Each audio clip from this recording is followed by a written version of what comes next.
Hello, everybody. Nice, thanks. I'm Priyanka, and I'm your track show host. I am Director of Technical Evangelism at a company called GitLab, and I also serve on the Cloud Native Computing Foundation's board. The Cloud Native Computing Foundation, same as CNCF, the organizer of this show. So thank you so much for coming to this talk. Just a friendly reminder that please rate it after the session on sched.com. That will really help us with programming as we go along. I serve on the program committee as well, and there's so many sessions, and just having this feedback from you really, really helps. So we're all here because we care about Kubernetes one way or another. And this talk is very interesting to me because it speaks to the operational side of the story, where it's about costing, resource allocation, how much money are we spending. And the reality is that accounting for Kubernetes pods was much harder until recently. There were just gaps. With the release of PodOverhead, that's changed, and things are much better now. And that's what our speaker today, Ernst, Senior Software Engineer at Intel, is going to tell us about. Eric has been working in open source for a while, and he is a prolific contributor to various projects, committees, and he is, of course, a Kubernetes contributor. So with that, Eric, please take it away. Cool. Thank you. Thank you. So I'm going to be talking about PodOverhead. It's your last chance to leave the room if this isn't what you're interested in. And a lot of this talk is going to be based around how can we effectively use sandbox runtimes in Kubernetes, but also, if you're using a traditional runtime, where are the gaps and how will this improve your situation as well? So I am a software engineer. I am a technical lead for a team working on the Kata Containers project, a sandbox runtime, which is kind of why I'm pretty interested in making sure that this works. And I, with the help from different folks on Signode, put together the KEP and then did the implementation for this feature. So let's get into it. I wanted to take a bit of time to really walk through what happens when you have your YAML and then you kubectl apply or control apply, or however you want to do it's fine. And what happens between that point to when it's actually running on a worker node somewhere. And the reason I want to do this is it's going to kind of highlight where some of the gaps are and what some of the changes were that I needed to make for this feature. And then, through this, I'm going to be able to identify what are these overheads and where are they, and then say this is the feature itself. And hopefully, after that, I'll be able to show you and convince you why you should care about this, or maybe not. We'll see. So at the very, very beginning, I wish I could. I'm just going to kind of come over here a little bit. You're sitting there on your client node, and you're going to use kubectl, kubectl, anything else, and you have your YAML, and you're going to go through and submit it. So basically, kubectl is your first chance of rejection in this whole process. Client side is going to go through and verify, is this YAML formatted correctly, or is this pod spec correct? So it has a view of what the pod spec API is at this point. So if it's not, it's going to reject it, but let's say it's OK. It's going to go ahead and create a request, which it will then submit to your Kubernetes cluster. So we're assuming you already have a control plane up and everything else. So our entry point to the cluster is going to be the API server. So the API server is on a control node. And what the API server is going to do is, first, it's going to do authentication. It's going to say, who are you? You sent me this request. Do I know you? And if it does, OK, let's go on to the next step. That's going to do authorization of, are you even allowed to run, submit a job to create a pod? Can you create this pod object in the cluster? Let's assume that we have everything set up correctly. We have the kube config and everything, and it goes through. The next thing that we're going to hit are admission controllers. And an admission controller, there's a whole bunch of them. And they kind of have two different phases that they can run in. They can do a mutation, which essentially is, aha, I see what you're doing, but I'm going to change it slightly. An example of mutation would be to update what the policy is for pulling the container image. You could have in here an admission controller that just says, always pull latest. So what it'll do is it'll look at your pod spec, say, OK, I'm going to augment what you have, and I'm going to mutate it. I'm going to change it. After that, it's going to go ahead and do validation phases for different admission controllers. One of the relevant validation ones would be resource quota. So you described your workload, and you said that I have certain limits. I need this much CPU, this much memory, and it's going to go through and say, aha, yes, you have this much available in your namespace still. Yes, you can go apply. So that'd be an example of validation. So let's say that everything is good. The next step is to set it all in stone. We're going to use persistent storage. We're going to write it into etcd. So etcd is kind of the view of what is the state of the cluster and everything else. Everybody's going to kind of reference this to say, does this object exist? In this case, we write it in there. Our pod is called awesome because I'm not creative, and it doesn't have a node name associated with it. So we are at that wonderful state of pending. So if you've seen pending, this is where you're at. The object's there. We know it's there, but we haven't taken any action yet. So after that, what we'd want to do is scheduling.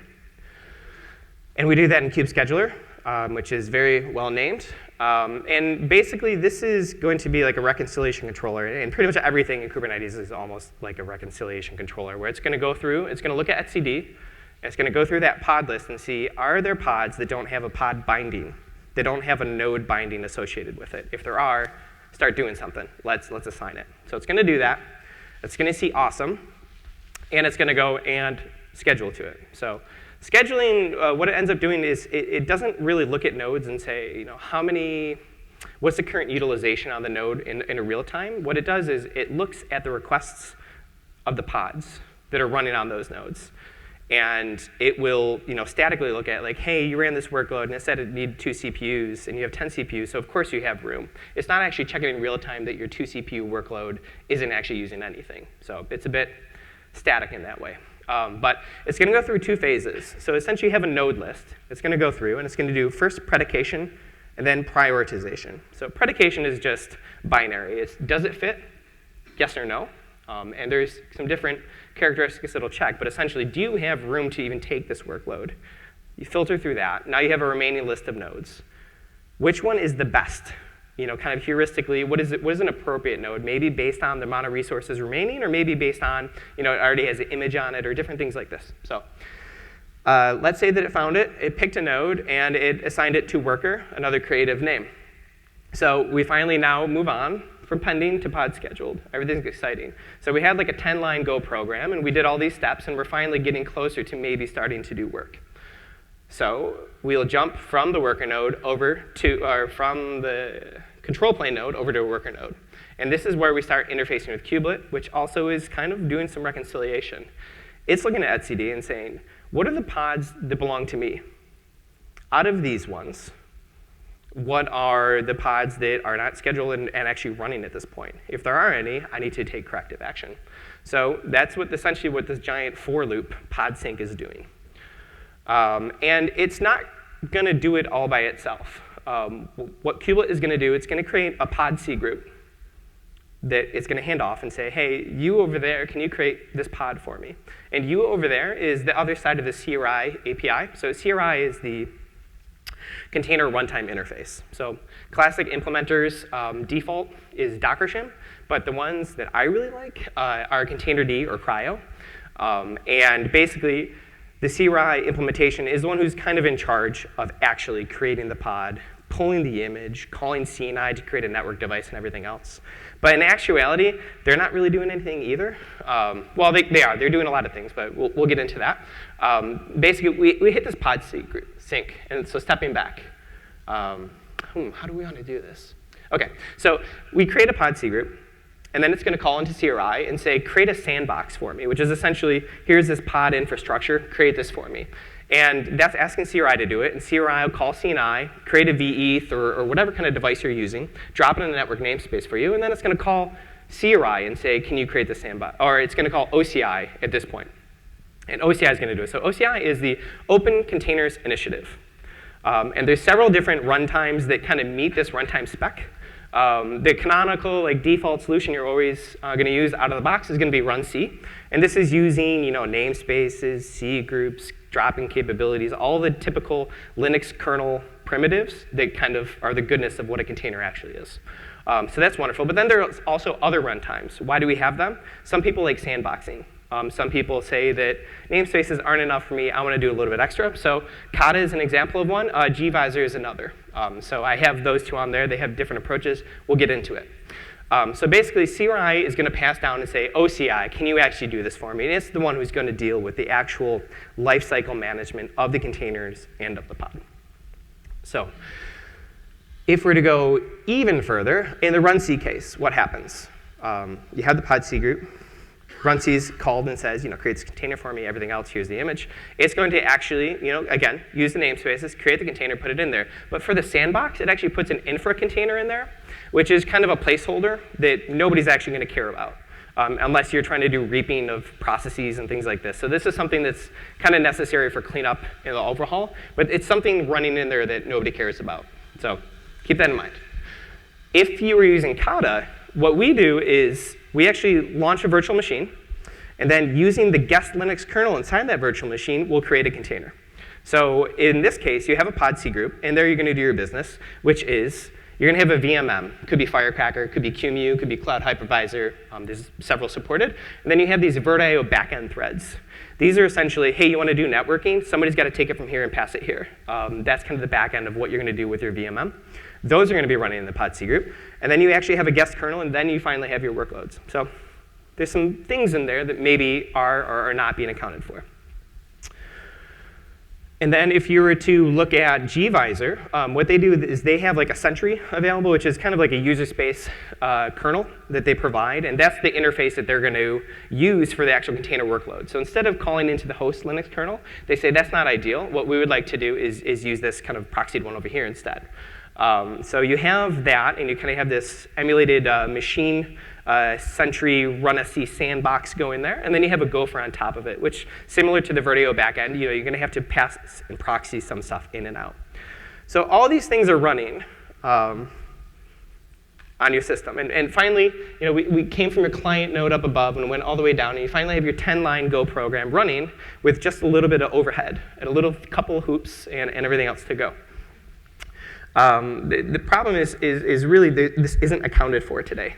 Kind of. I'll get into it. So obviously, I hope you can see that there are some overheads here. And when it comes down to it, the sum of the pod resources, so that pod C group definitely does not equal the sum of containers. So if you look at the container and ask each one, if you're in the runc case, it's easy. You can just go into a subdirectory, go into this container slice, which is a child of the parent, which is the pod, and you can just add those up and say, yep, that should be the total up here. It's not. So when you just do the summation of containers, that's not really going to be reflective. And the way it's kind of handled today is a heuristic kind of, it's a minimal overhead, don't worry about it. It is per pod, but it's so small, we're just not accounting for it today. So what we're going to do instead is we kind of carve up the node. So this is, again, on a worker node. And you have kube reserved, you have system reserved, and then you have allocatable. So in your I think it's the kubelet configuration.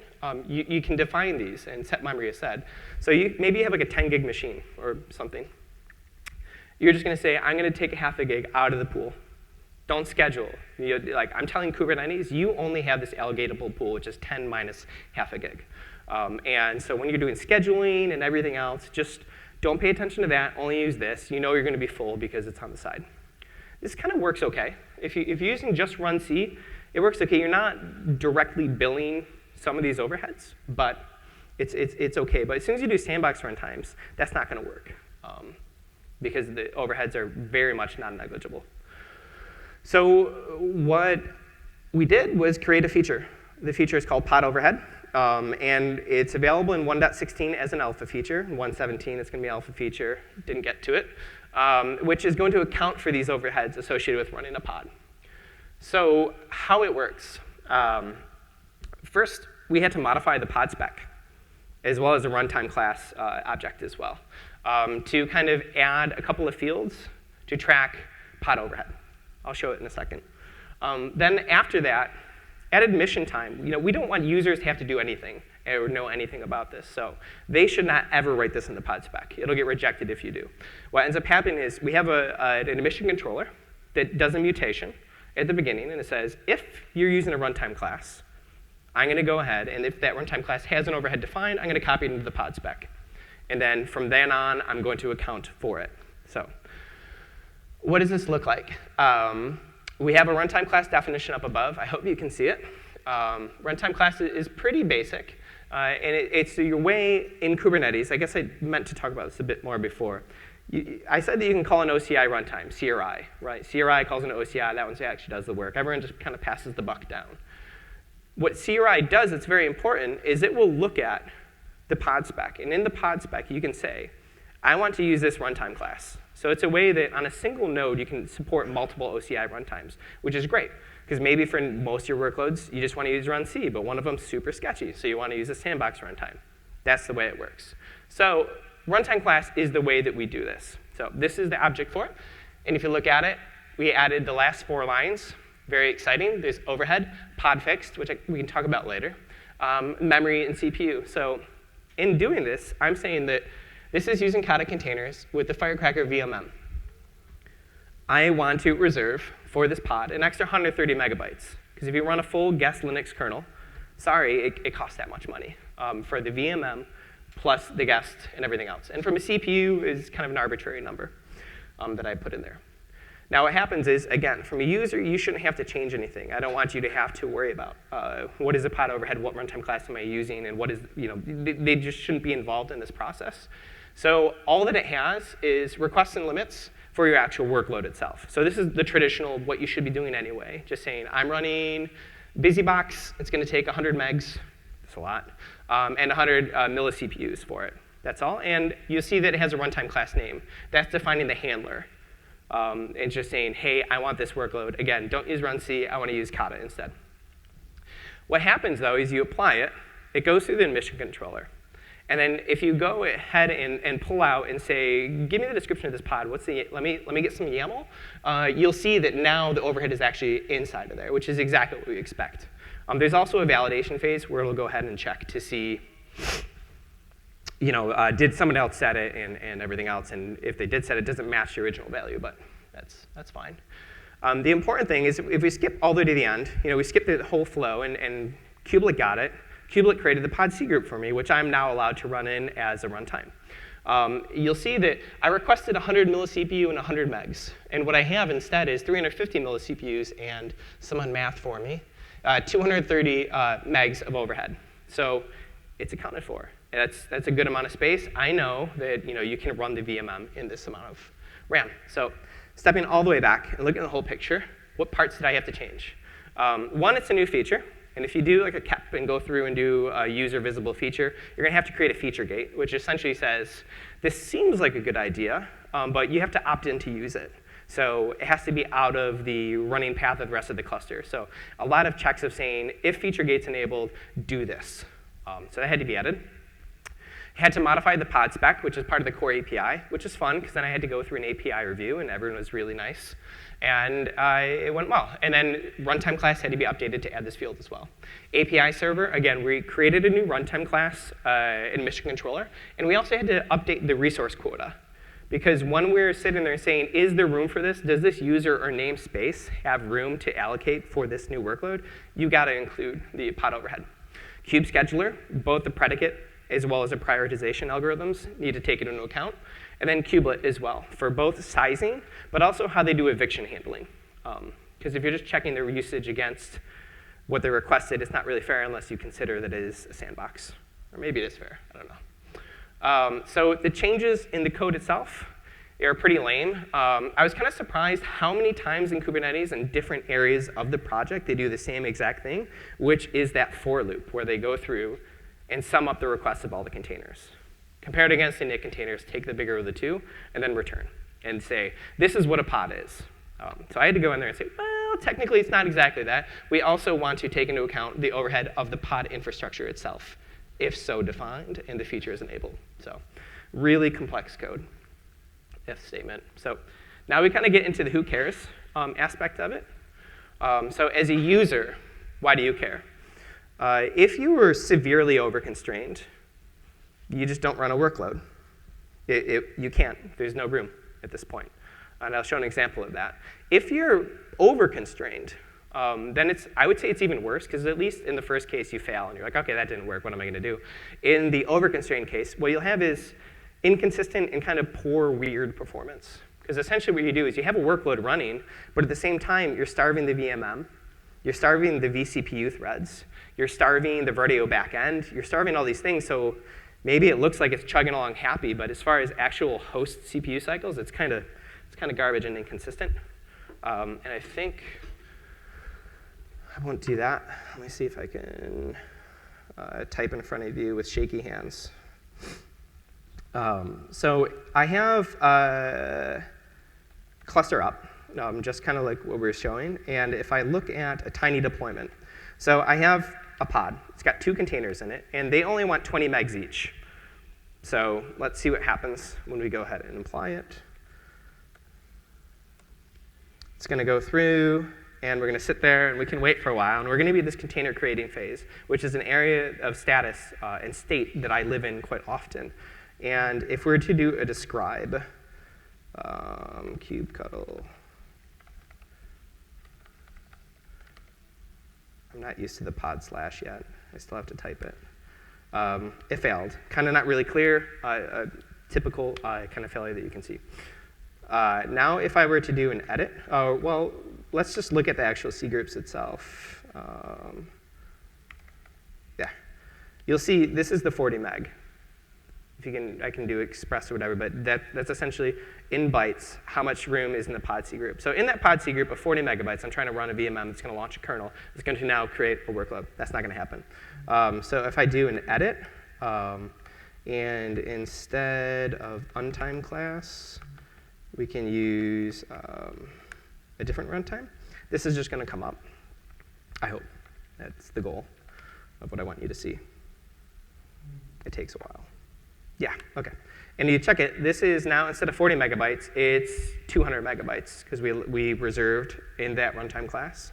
Get runtime classes, describe runtime class.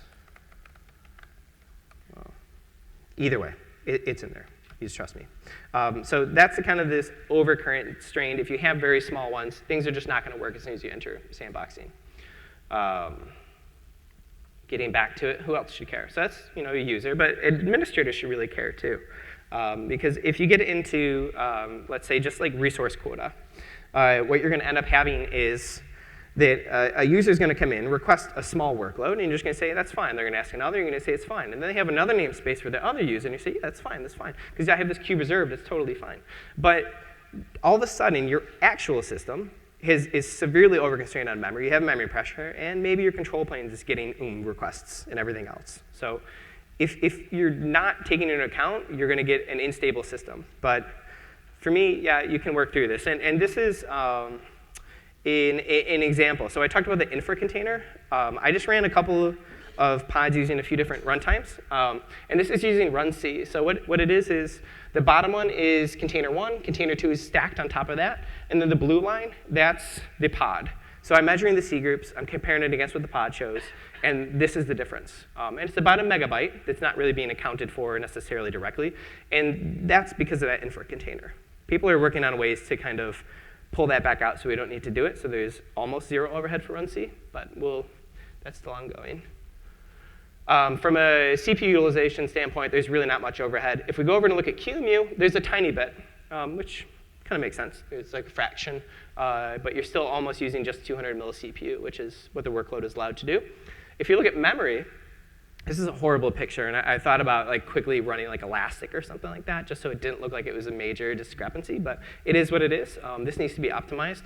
When you run a single one, you don't get a lot of the benefits of sharing. So if you just run one pod, sorry, it's going to cost you almost a little bit over 150 megabytes. And this is what you think you're doing is 4, but it's actually doing 150.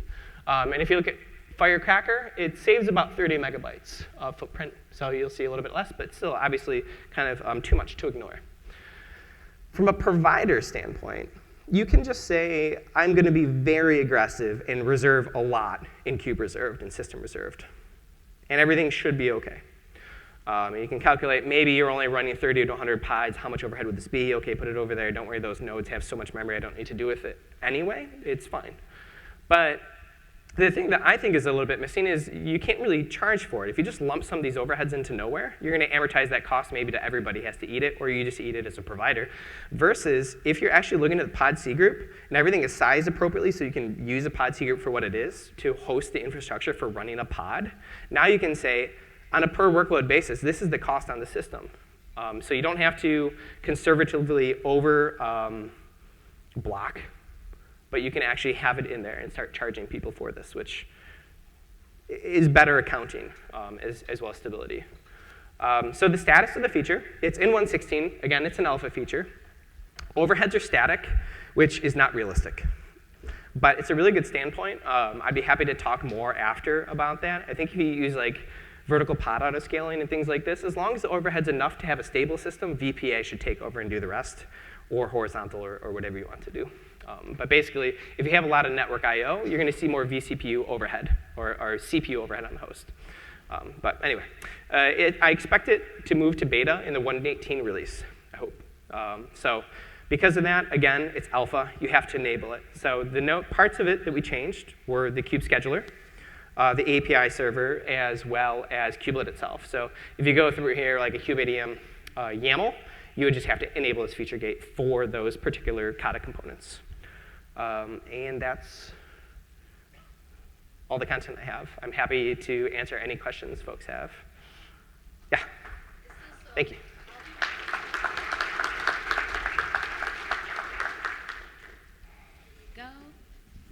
From what I gather, the overhead makes sense when Kata Containers is in the picture because that's where the resources outside the containers is significant.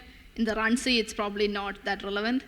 In run C, it depends. I didn't really get into some of the CRI have like kind of different monitors that you would have running as well, which are not negligible. You can still get in this case where it's pretty dirty, where essentially the pod is saying, I get this much, I'm using all of it, absolutely all of it. So then you look at the parent C group, and they're using all of it, and you're trying to run anything else, that's pretty sensitive then if now the OOM's going to have to pick the workload or your control infrastructure. So I think it's super relevant there. But it's way more relevant if you're using Sandbox, not just Kata, if you use any of the other Sandbox runtime, like even gVisor, things like this as well. Sorry.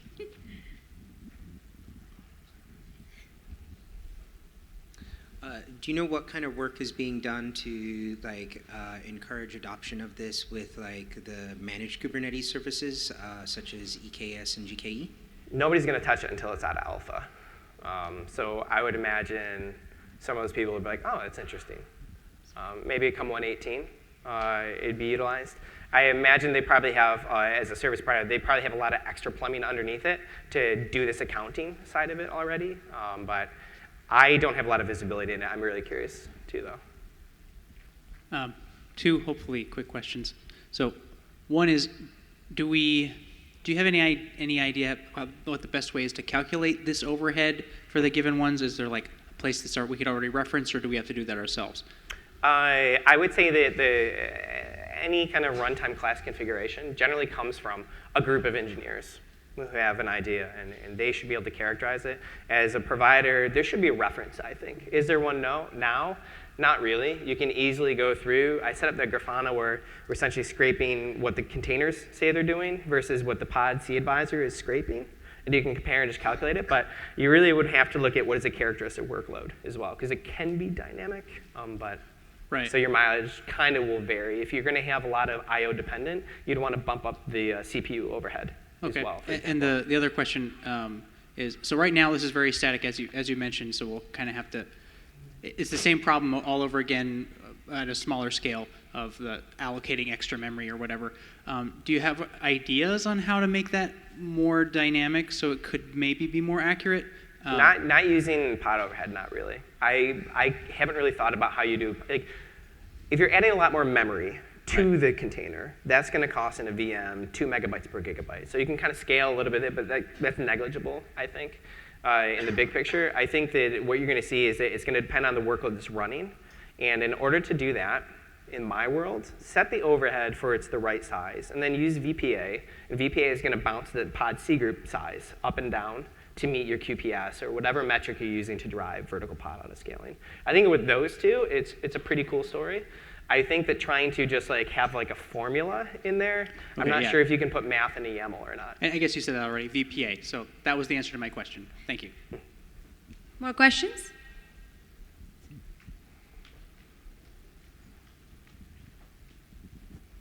So since you had to make changes to the scheduler, I'm curious if you write custom schedulers. I don't know if like a lot of people do.